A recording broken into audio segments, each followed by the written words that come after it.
Assalamualaikum warahmatullahi wabarakatuh. Kami dari kelompok 5 akan memaparkan materi inovasi pendidikan, model quantum learning. Silakan simak baik-baik pemaparan materi kali ini. Baik, di sini saya sebagai pemateri pertama akan menjelaskan tentang pengertian quantum learning. Pembelajaran kuantum merupakan salah satu model, strategi, dan pendekatan pembelajaran yang mengutamakan pada keterampilan guru dalam mengelola pembelajaran.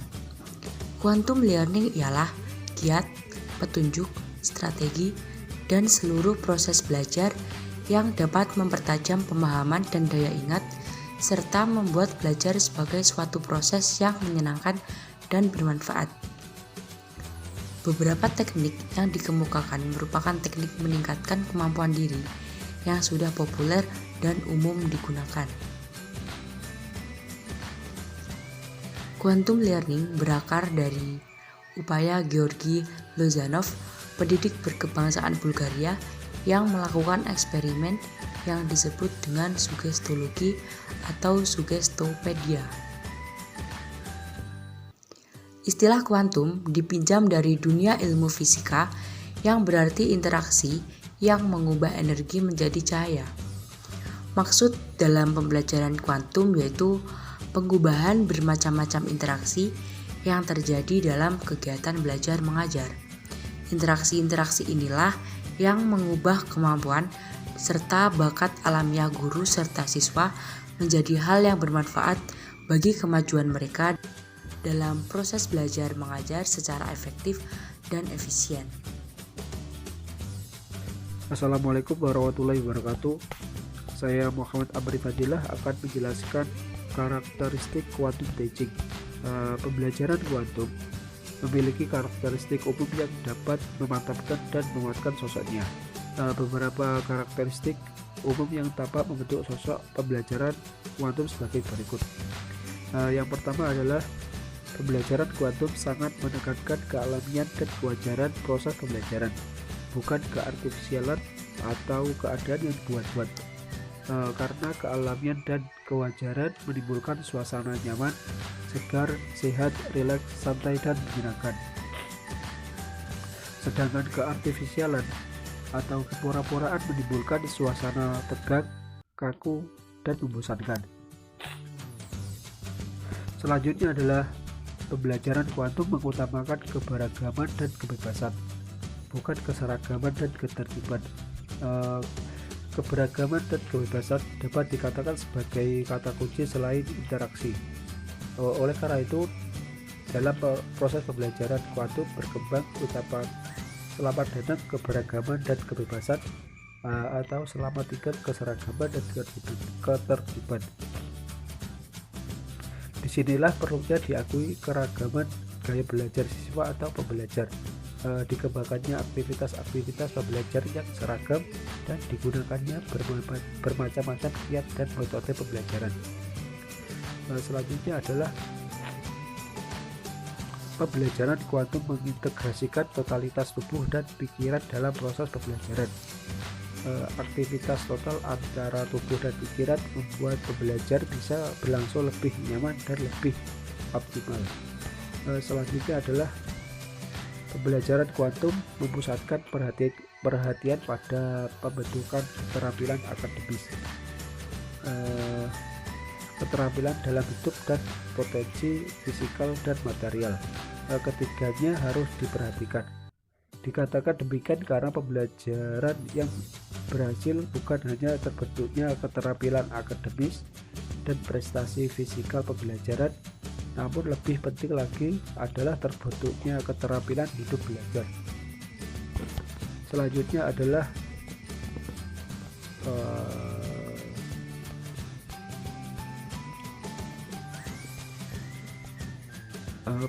pembelajaran kuantum sangat menekankan kebermaknaan dan kebermutuan proses pembelajaran. Proses pembelajaran yang tidak bermakna dan tidak bermutu membuatkan kegagalan, dalam artian tujuan pembelajaran tidak tercapai. Oleh karena itu, segala upaya yang memungkinkan terwujudnya kebermaknaan dan kebermutuan pembelajaran harus dilakukan oleh pengajar dan fasilitator. Yang terakhir adalah pembelajaran kuantum memiliki model yang memadukan konteks dan isi pembelajaran. Konteks pembelajaran meliputi suasana yang memperdayakan, landasan yang kukuh, lingkungan yang menggairahkan dan mendukung, dan rancangan akademis selanjutnya akan diterangkan oleh pemateri selanjutnya. Baik, selanjutnya saya Syahwadika akan menjelaskan tentang prinsip-prinsip pembelajaran kuantum. Pembelajaran kuantum memiliki 5 prinsip menurut Bobby DePorter 1992. Pertama, segalanya berbicara. Artinya bahwa seluruh lingkungan kelas hendaknya dirancang untuk membawa pesan yang dapat diterima oleh peserta didik. Sehingga rancangan kurikulum, rancangan pembelajaran, informasi, hingga seluruh kondisi lingkungan lainnya harus dapat berbicara membawa pesan untuk peserta didik. Kedua, segalanya bertujuan. Artinya, semua pengubahan pembelajaran tanpa terkecuali harus mempunyai tujuan-tujuan yang jelas dan terkontrol. Sumber dan fasilitas yang terlibat pada prinsipnya untuk membantu perubahan perilaku peserta didik dalam kognitif, afektif, dan psikomotor.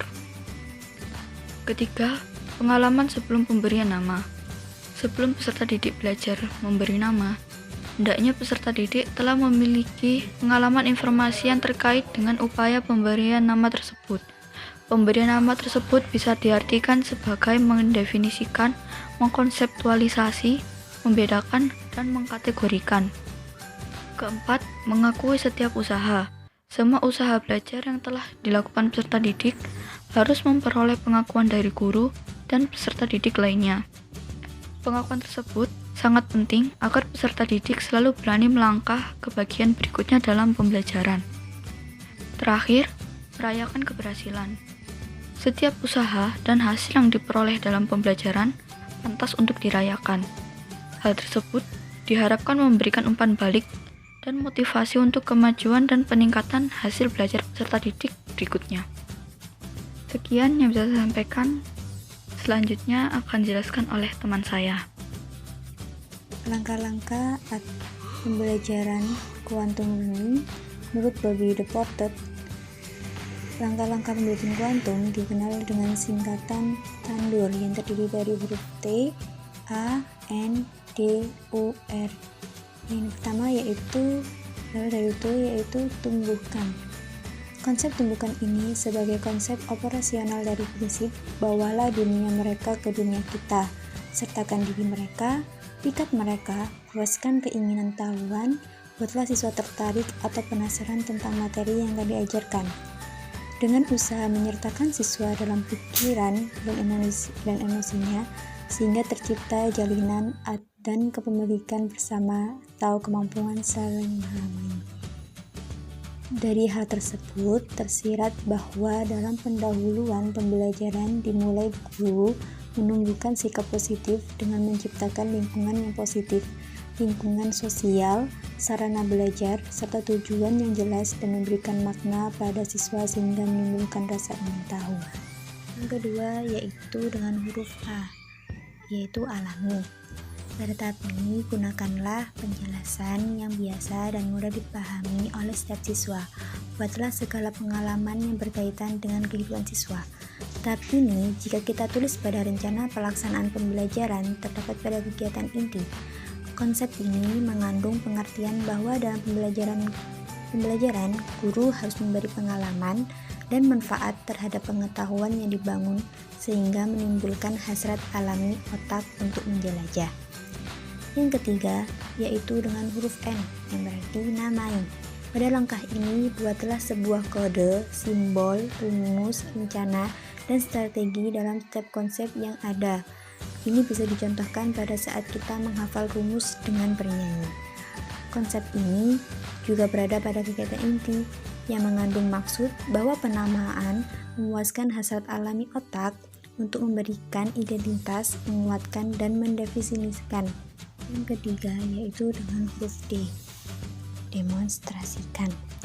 Pada langkah ini, berikan waktu siswa untuk mempresentasikan sesuatu dan beri motivasi bahwa mereka bisa.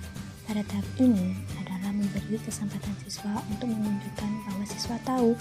Hal ini sekaligus memberi kesempatan siswa untuk menunjukkan tingkat pemahaman terhadap materi yang dipelajari. Strategi yang dapat digunakan adalah mempraktekkan, melakukan percobaan, menyusun laporan, menganalisis data, melakukan gerakan tangan, kaki, gerakan tubuh secara harmonis, dan lain-lain. Langkah yang kelima yaitu dengan huruf U, yang berarti ulangi.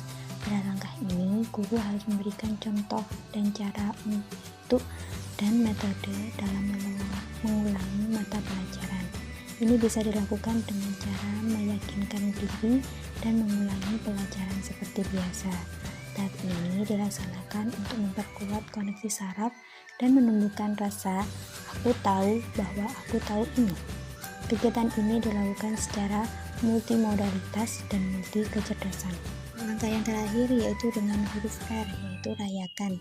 Pada langkah ini, merayakan sebuah hal yang telah tercapai adalah hal yang terpenting, agar setiap pembelajaran bisa lebih bermakna dan menyenangkan.